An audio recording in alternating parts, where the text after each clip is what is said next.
Any actor worth that is should do the work. Many people get stuck in this ki they want to be hero or heroine.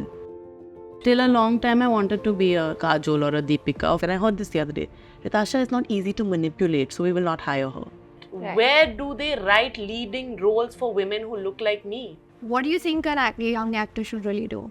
Keep skill building till a point where you get so goddamn good at your job that nobody can fuck with you.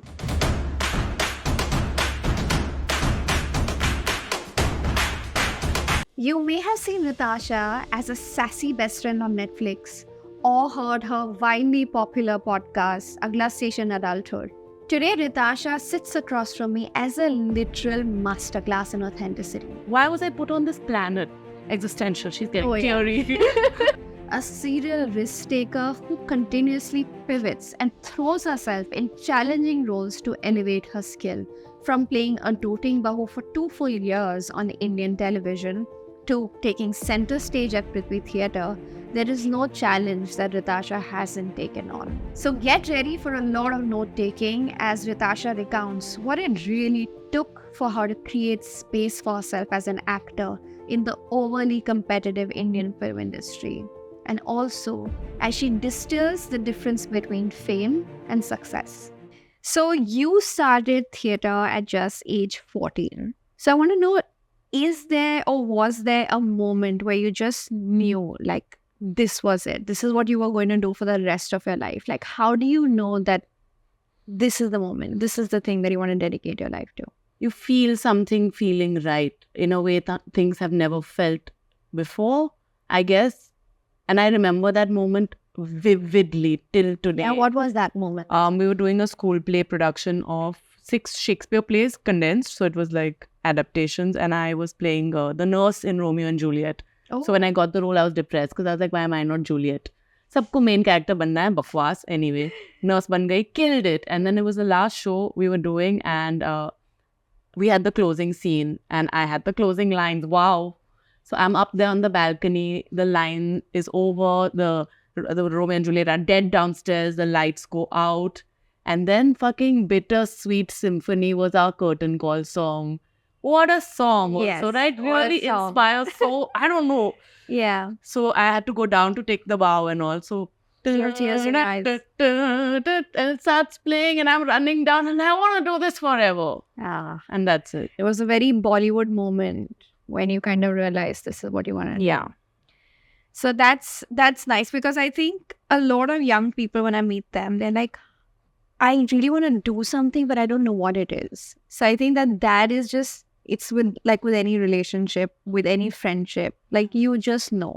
Yeah. And then you just have the balls to do it. Really. Yeah. That's And the it. support, I guess, more Yeah. than balls Yeah. also, but privilege, Oh, access, yes. Yeah. Yeah. huge reason. I could not do this if my parents didn't say, yeah, sure. This brings me to the next question because I heard in one of your interviews that you actually very interestingly took a gap year Yeah. after your 12th. And I remember where I was after my 12th, at least in India, and most of us were like, it's a very scary time. You just have to move. You have to know what you want to do, which college you want to get into. Yeah, to college. So, how did you decide that, you want to take a gap year? And what did you do in that time? Again, my wonderful parents who had made my older sister take a gap year also. They were like, chal, it Oh, worked for wow. her, you also take it. Okay. And worked for her in the sense, I think they understood the value of having a year off to do various kinds of internships and figure out what you're really enjoying. And instead of just going and doing the first like commerce or arts course that you Yeah. find at any college.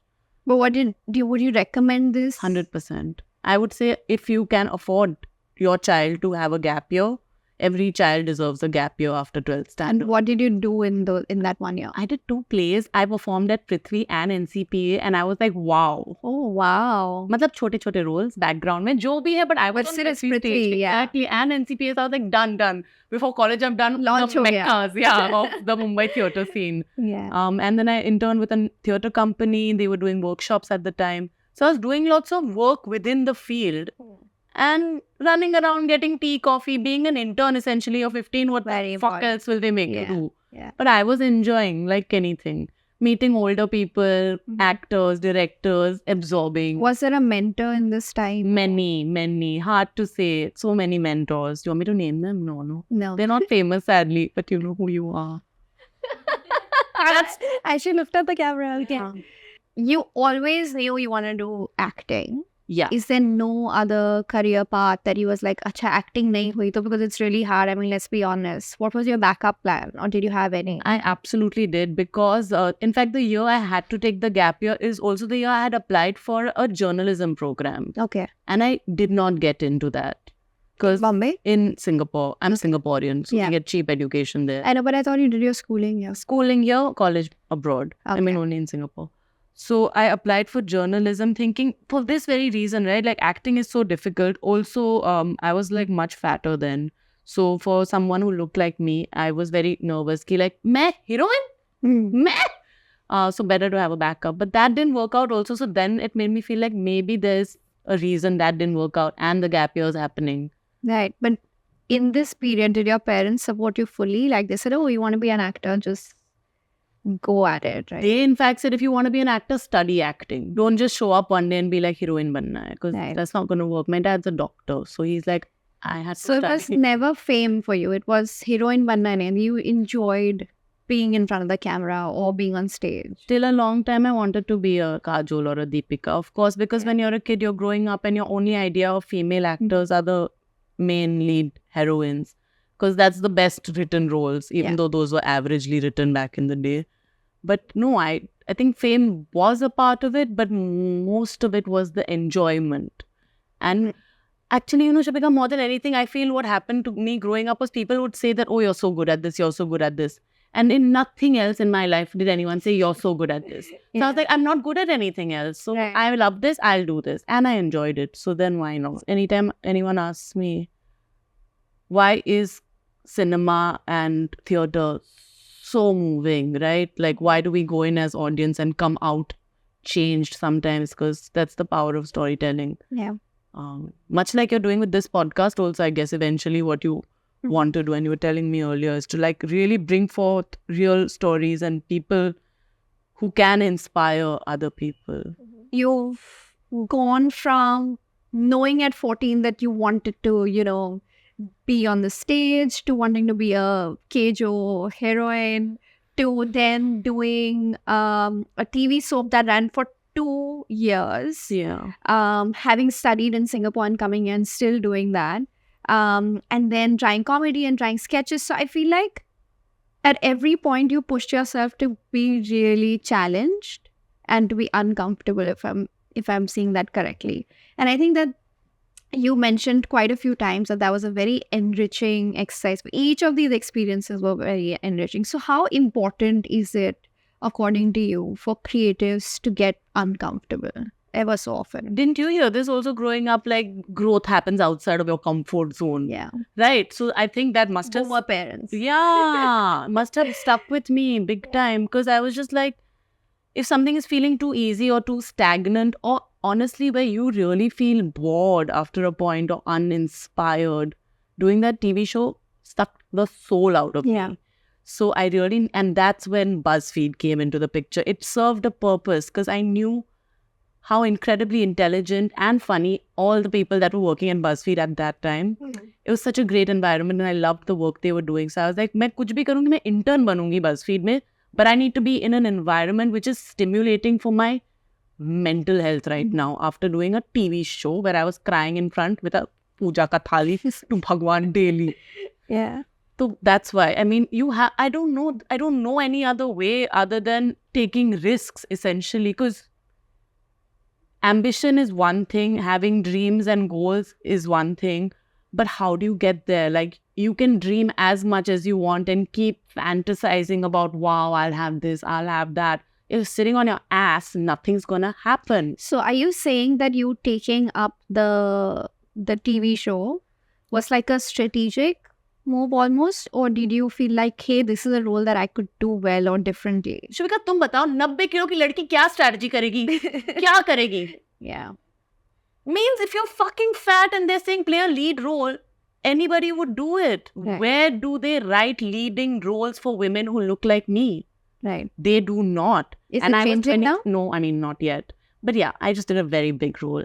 It'll release next year. But yeah, again, it's different. Like most of the women who look like me and are playing leading characters now are either going to be lesbians. Because Yeah. क्यों नहीं ना? The trend. Just वही trending चल रहा है आजकल. But Yeah. no, it is changing. But at that time I was 23 and I just started working. Also, the whole thing of if you're so young and you say no so much, when are you going to learn anything and grow? How important is it that you read online where stick to your purpose, stick to your goal, don't have a plan B, and just pursue it with all your passion and da. What do you think? Like, does that really work out? I refuse to believe that a 19, 20-year-old knows what they want from their life. Yeah. It's not possible. I'm 30.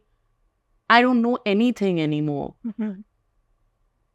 More than the professional accolades, I guess the older you get, you start to value peace and spiritual growth. And it is turning more into that, I guess. And I really don't know what my purpose is. I hope that through my professional work, I can get closer to discovering what my purpose, like why was I put on this planet? Existential. She's getting teary. Oh yeah. But it's true. Like I think about this so much. Like, kya hai? What is the point of this life? Why am I here on this planet? What am I supposed to do? I agree.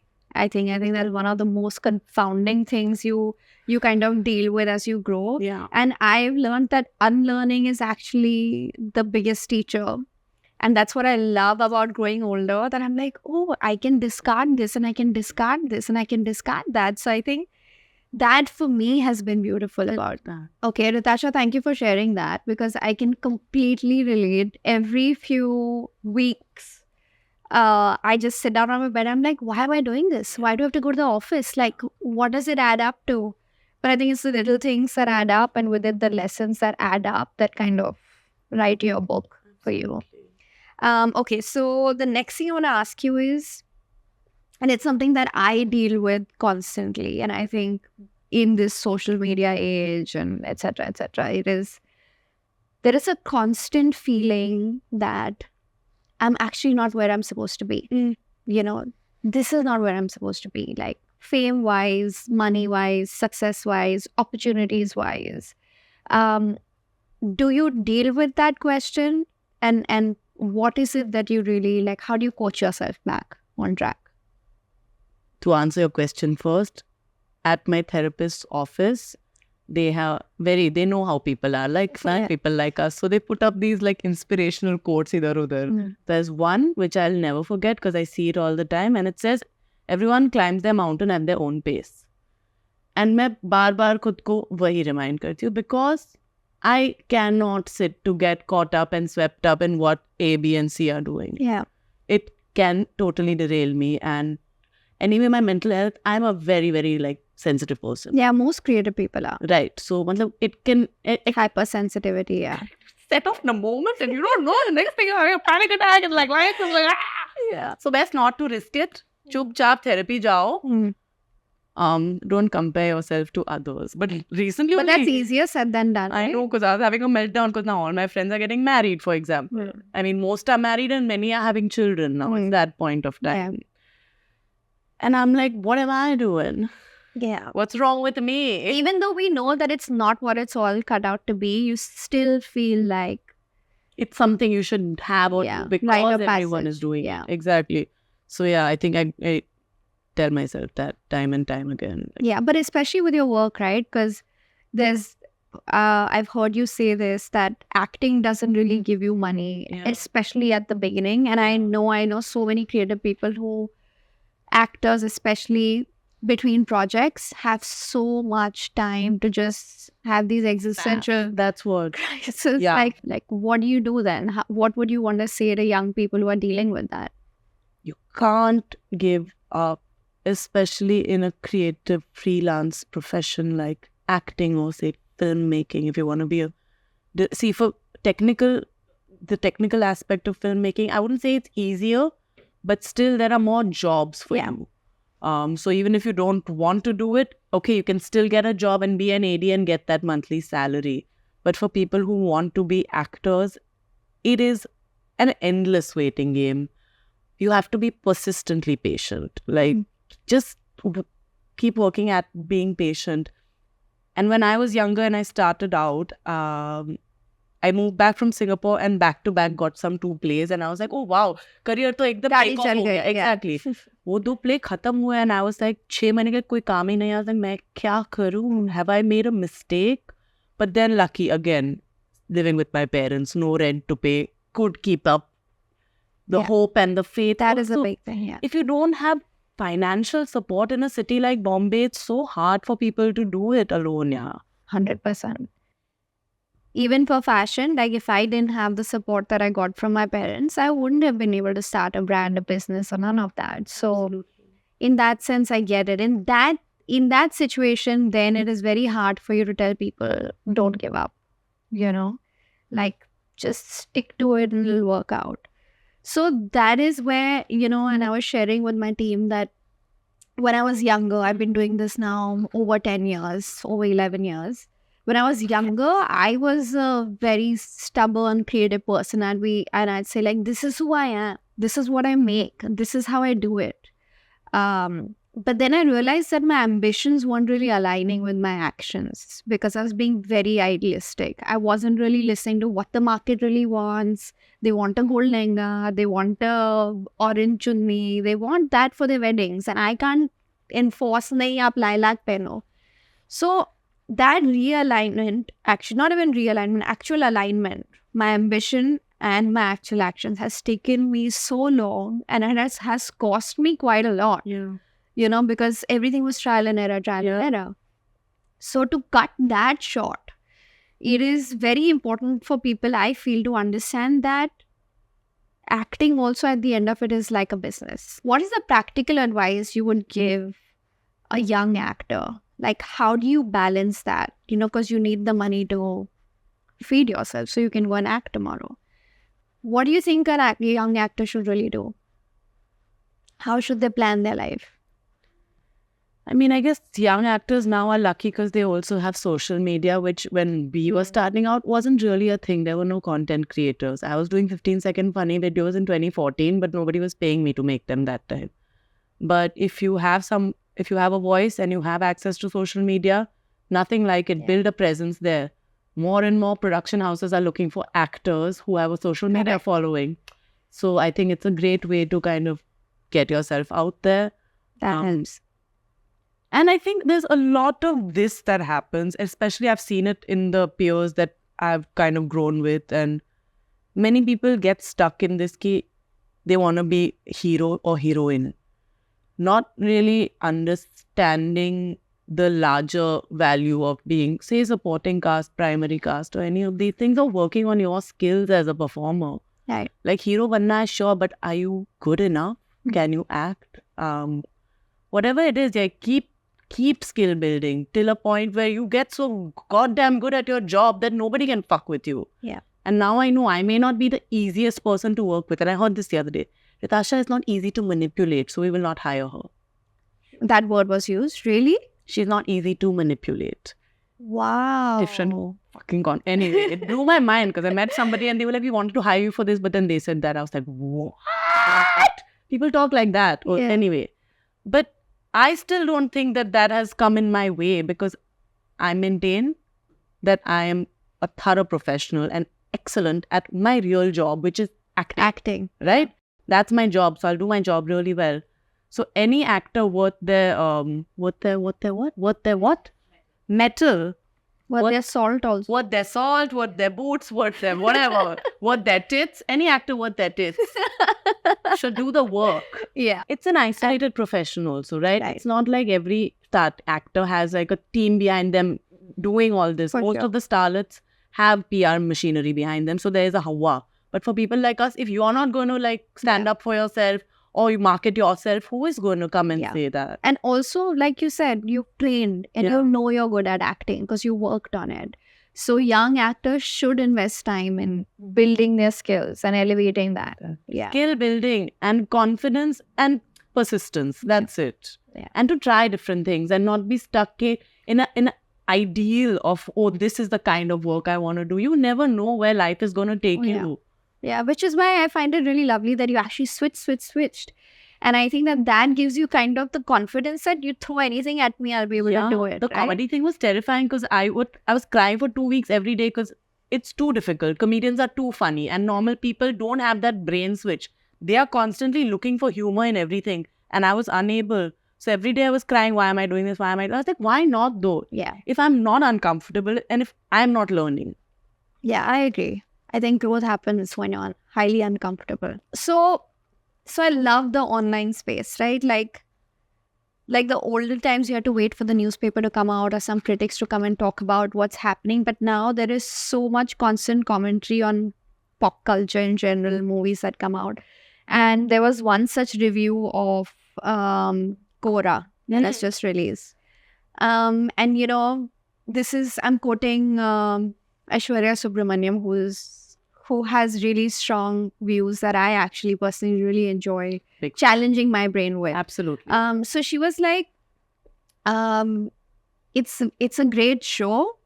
However, the women are not really, don't have any agency. And she obviously articulated it much better. Yeah. But I found that interesting because she said people will tell me that, but this is the reality. This is how women really are. Like, what this is showing the reality. But she's like, then you are probably not understanding the role and responsibility of fiction.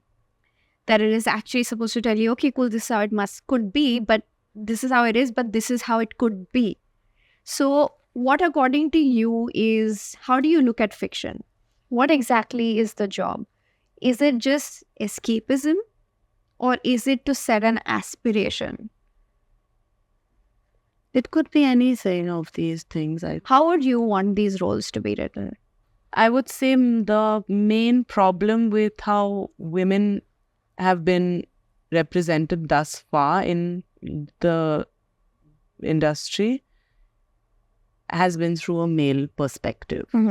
Written by men, directed by men, imagined by men. That is luckily changing bit by bit. I simply think that is what we need more of. Right. Women to tell their stories. Women to write, women to direct. Women to call the shots. Do you feel like that's happening now? Or only little. do you ever see yourself on the director's chair? I would love to direct. Yeah. Okay, we hope that happens soon. So, I mean, soon, wait, kuch bhi. I could be 60 and I direct my first film. Yeah. But imagine the wealth of experience I would have gained by then. Yeah. To No, it's truly required. tell. Yeah. So I get what you're saying, that unless stories are told of women by women, the true representation is never really going to come out. So I hope you do that. So, in fashion, each time somebody asks me, so what's trending? And I get reporters calling me to say, okay, what's the trend? I'm like, I hate trends. And I hate the fact that you so hyper-focus on trends. Because I just feel like it suffocates, at least me personally, creatively. Absolutely. And I've also started noticing that there is a similar kind of a trend in filmmaking, in who we're casting and stuff like that. So what do you think about I hate trends. I hate them. I hate them with a passion. I hate trending audios. I hate trending videos. And I hate trending anything. Yeah. But do you feel like it helps you connect to people quickly, instantly, because it's trending? What kind of people are you connecting with? Correct. That's the question. The cattle, the herd, not to be so rude, but come on. Where is the individuality? I just have told it. It really does stifle it. But then are there people who are supporting individuality right now in today's, because of social media, I'm asking you, because everything is about metrics and numbers and like must go viral, and are there people who are doing that? I don't think brands are supporting that. No. People individually must be, and then that's what we are struggling with our engagement. And the reels are not doing well. No? But are OTT platforms helping that? Are they helping indie content? No, I don't know. I haven't seen any show come out recently which is like very starkly different. It comes in waves, right? Crime shows are doing really well. Feminist shows are doing really well. So what is a show that you feel really got it right? In India? Yeah. I don't know. Or internationally? I mean, then to Fleabag, no, because she says she's a bad feminist also. And I really agree with that. Like, I'm a bad feminist for liking 4 more shots, please, maybe. Correct. But I really enjoyed it. So we're going to play a very short improv game with you. Okay. It's very, very short. Now, as you know, the tagline for the podcast is Once Upon a Disruption. Because I really believe that there is a little like moment in everybody's life where everything shifts. So if you had to use this phrase in Natasha's life, in the book of your life, where would it fit in? Once upon a disruption, a South Bombay girl played a village belle in a TV serial named Pado Bahu. Right. And that's it. It was like the most outlandish thing I could have done at that point. That is Changed so my true, whole though. life. I'd also never really acted for camera so much. I was mainly a stage actor. And the thing about television is you are literally paid to be on a set every day. I learned how to be on a set. I learned what light is, mic is, and basic technical skills that any actor should But have. what about the role specifically? Because it was so starkly different from who you are. She made me very spiritual. Yeah. This Bado Bahu. You know why? Because every day her tagline, her punchline was Jai Bholenath. Really? And the whole show kind of started with her being like, "Main 16 Somvar ke vrat rakh rahi hu," and all of that. Initially, I'm laughing. Her main aim in life is to get married and all. But the character had unwavering faith, Right. which I don't think I had earlier. So really, ever since I played her and did that aarti every day, Yeah. I have become very Right. Jai Bholenath in my real life. Right. Also. Right. When I was 16, my parents discovered yoga and they became huge fans of Sadhguru. Anyway, everyone has their opinions. But we were sent to learn yoga at the ashram when we were 16. And my sister and I really took a big shit on it that time, being like, y'all have gone mad. Yeah. What are you doing to us? Yeah.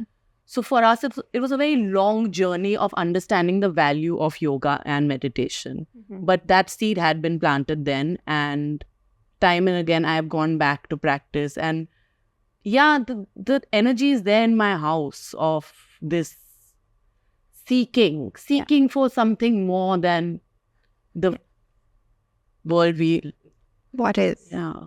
Yeah. Seen to the naked eyes. What like our purpose and goals are ascribed to be, but what they really are. Like I feel like the real world and our real world experiences are so limiting that is what actually gets challenging to adhere to, at least for creative people, because you actually feel like we're so much more. Like it's very inherent and intuitive in a lot of creative people that I speak to, that we're actually a lot more than this, right? So our fight, like everybody says, oh, Papa Don't Preach is a rebellious brand. And I always try to explain to people, and they're like, but why did you pick that? I said, I didn't rebel in the typical fashion. I don't drink, I don't smoke, I don't really like to party at all. And I like to run away to the hills when I can.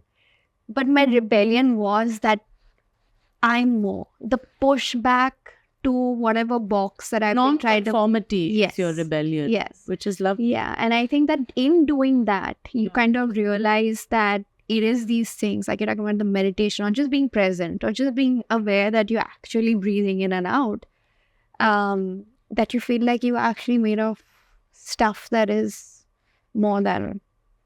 Yeah, Yes. because you go and you meditate, or you go to the hills and you realize how small you are. Yeah. Oh. What do you have to say about manifestation? Because I have an issue with that word. Talk to me, honey. Yeah. I don't So when even you know. talk about journaling, Yeah. people will often think, oh, it's like either manifesting or writing down, like I'm powerful and I'm strong and all of that. So what is your process like when you talk about journaling? I've tried all this also, because at one point my life was really bad. So I'm literally telling myself in my journal and in the mirror every day, I am happy, I am healthy, I am blessed, I am safe, I'm happy, I'm healthy. Tried all this. But more than anything, our process when we learned, there's a book, and I'm just going to recommend this to everyone here and inside the cameras. The Artist's Way by Julia Cameron. I know it. Great fucking book, right? Really good. Talks about morning pages. Yeah. So what started my journaling journey was a morning page routine. You wake up and you take a mental dump. 3 pages of stream of consciousness. It could be blah, blah, blah, blah, blah.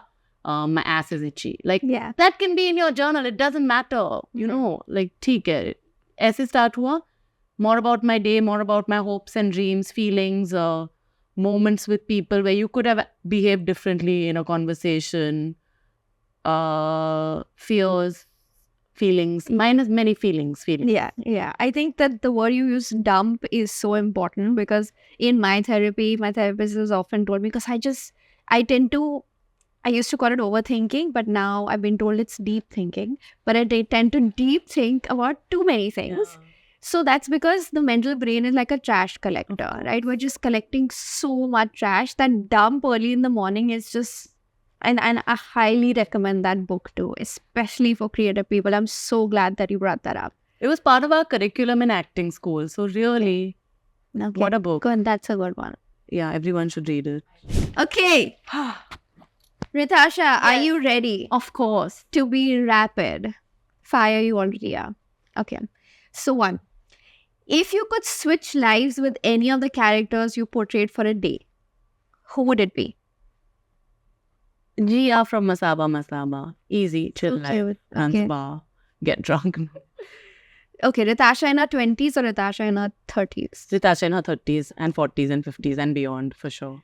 Which Indian actor do you wish we saw more of on screen? She's fantastic. Ritasha Rathore. Oh, okay. Yeah, I wish the same. Big Boss, if they paid you 3 crores, or a film with Tina Fey for no money? Obvio, yeah, you know the response. Big Boss calls me every year. And they don't have 3 crores to pay no one. Per episode. Per episode, 3 crores Big Boss, or a movie with Tina Fey for no money? Tina Fey still. Nice. Worst role that you've ever been pitched? Disha Patni's best friend in some Balaji films. So cute. Her character thing is she loves to eat. Jolly hai, khana khati rehti hai. Cute. Villain in a Nolan movie or heroine in a Keijo movie? Villain in a Nolan movie, because that would align with my future better than, yes. My childhood self is dying to be a Keijo heroine, but we've got to move ahead. Okay, we are in our 30s. Okay. Hashtag to sum up your life as an actor. Hashtag life as an actor? Yeah. Hashtag wild. Okay, nice. A project you wish you hadn't done. Or a project you wish you had done. Nothing. I wish I could have been a part of Made in Heaven. That would have been amazing. Yeah. An iconic villain you'd love to play: Cruella, Bellatrix, Harley Quinn, Ursula, or Kamalika? I'll take Bellatrix because I'm a Potter fan. Yeah, and you would do it well. I know you'll even laughter. It'd be so much fun to do that. Okay, complete the sentence. Living my dash girl era. Oh my. I'm in my editorial girl era nowadays. I saw that Yeah. post. Okay. Comedy or drama? Comedy. Stage or screen? Screech. Okay. Favorite emoji that sums up your mood right now? Okay, cool. The last song you danced to when nobody was watching? Bhag bhag DK boss, DK boss, DK boss. Really? It's my go-to song, guys. Really? Daddy mujhse bola, tu galti hai meri. I go crazy. I'm jumping in my house. Okay. As you can see, I'm already just like wired. 50 first dates or the couple from Up?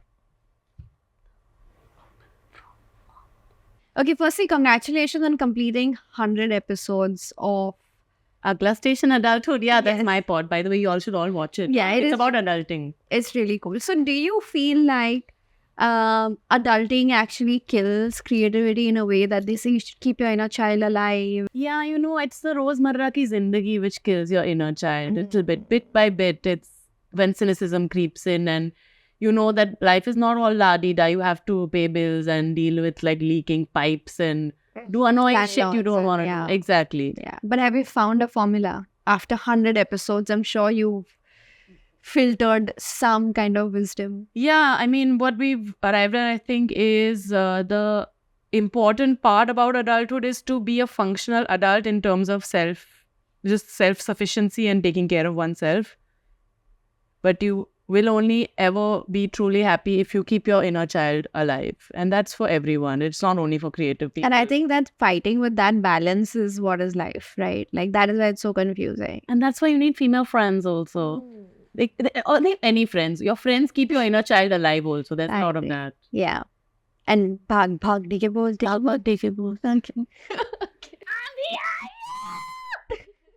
Okay, thank you so much, Ritasha, for coming on our podcast and for sharing all your wisdom and for sharing the fact that it's an ever-evolving journey and learning never really ends. For allowing me to speak as much as I did, for looking so stunning, for not wanting to run away in the sneakers from this couch, and just for making it so much fun, honestly, to have this conversation. I'm honored to be here. Thank you. And namaste. Namaste.